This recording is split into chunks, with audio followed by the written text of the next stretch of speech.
Ngifuna ukuqala nje ngicacise la ukuthi leya VN leyana ayiphelele. uTamara wangithinta engithinta ke ku WhatsApp.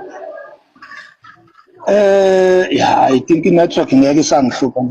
Wangithinta ku WhatsApp ethi kade exoxa noMiyeza.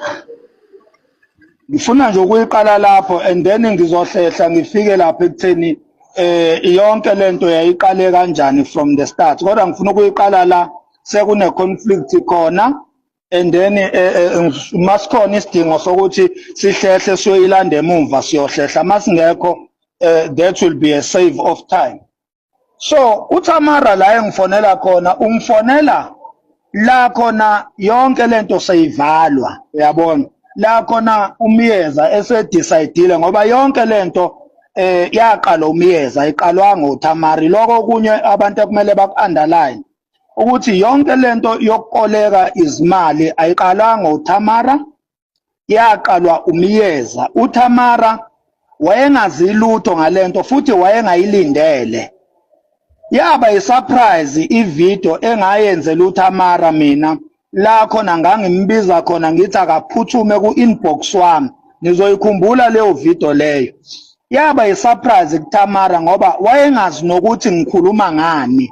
Ingakho nje akuphelanga ngisho 5 minutes ngamthola eseku-inbox wami la khona wangishiyela khona inamba yakhe saxhumana ngo-WhatsApp ngase ngimchazela ngendaba yeplane amajida amplanela yona through uMiyeza. Umbono ufike noMiyeza and then okwami kwakuwukuthi ngimxhumanise nomuntu ofike nombono okuwuMiyeza. I think niyayirekhoda le nkulumo yami ukuze ningangiphendulela amazwi. So mangiqeda ukumxhumanisa nje noMiyeza and then wayeselithola kanjalo udaba lokuthi kunezinto ezinhle acatshangelwa zona ngenxa ye-content yakhe. Umbono wokuthi acatshangelwe i-benefit weza noMiyeza. Uma ngabe uqhubeka futhi wonke lo mbono njengoba benibona bewuqhutshwa uMiyeza obe active enzone. Mina okwami bengikwenza bekuwukuma nje esikhaleni sezitha ngikwazi ukudefenda ngesikhathi uMiyeza eqhubeka neprocess yonke yokukoleka izimali.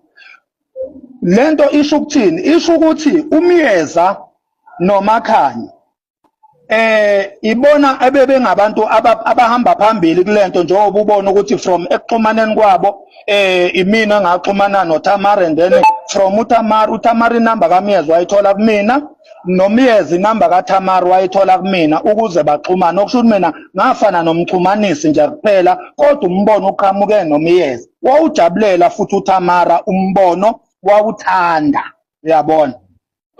And then into la seqala khona ke ama conflicts ingxabano noma hayi ingxabano ungaboni ngasolini ila khona umbono sewufinyelela esiphethweni sawo.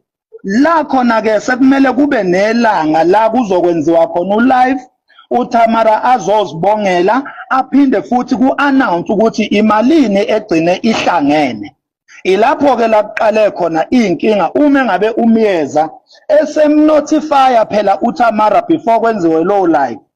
Esemnotify ukuthi be aware Tamara ukuthi kulento sisebenzile. Bekungelula futhi bekungemnandi. Sithuka ngenhlamba singanezitha ngenxa yalento. So kuleyo mali leyo mhlambe uma ngabe ungasiphuzisa nje udrink nathi sikwazi ukuzithoba amanxeba uyabona. Into kaMiyeza yayizwakala futhi understandeka.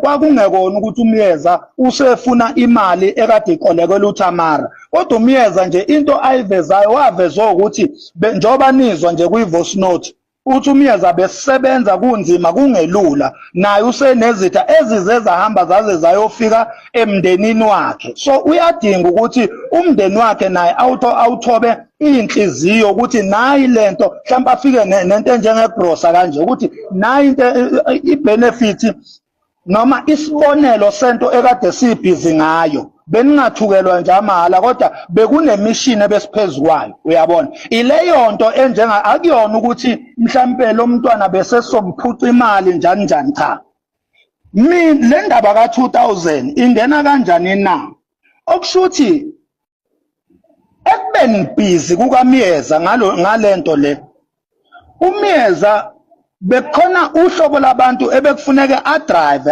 aye kulo physically ayoba understandisa ukuthi kahle kahle lento yenzeka kanjani imali ifakwa kanjani futhi ifakwelani ayoba understandisa bembiza physically ilapho ke la uMiyeza wabe eseboleka khona imali engango-2000 ekwakuzobe kapetrol uma uMiyeza edriver ehamba indawo uyazazi uMiyeza indawo noma ngeke ngisazisho la ngoba labo bantu babengafuni ukuvezwa laba uMiyeza kwakumele abahambele ayoba understandisa bezokhipha imali ezibonakalayo labo bantu uyabona so ilapho ingena lapho ke indaba ka-2000 la khona uma ngabe ingane ivuma ukuthi izosiphuzisa udrink ezosiphuzisa wona kodwa uMiyeza wagcina ethathe u-2000 kuyo mina ke engangingakwazi lokho ngangibuzwa nje ngayo ingane ivoice note from ekuqaleni nje kuyavela ukuthi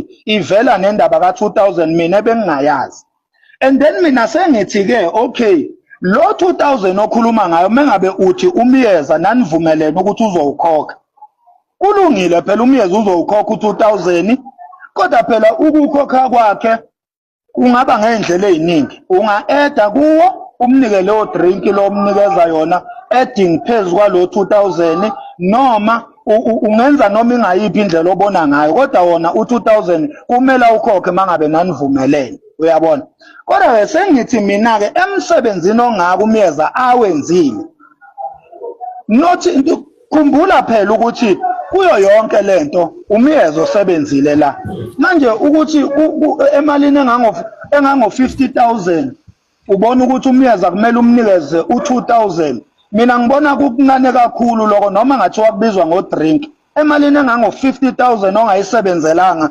esetshenzelwe uMiyeza kuncane kakhulu u2000 ukuthi ungazi ukuthi uzobamba wona ngeke usamnikeza lutho uyabona ongcono wena ungawubala hayi ukuthi uthi sekuyiwona sekuphelele uyabona so u2000 ungena lapho ke not ukuthi lo mntwana kuno-2000 akwakumele awunike uMax cha u2000 wawubolekwe uMiyeza bevumelene ukuthi uzowukhokha uyabona mhlambe okunye ke sengingabe sengiqhubeka sekuza njengembuzo ey'ntweni kanjalo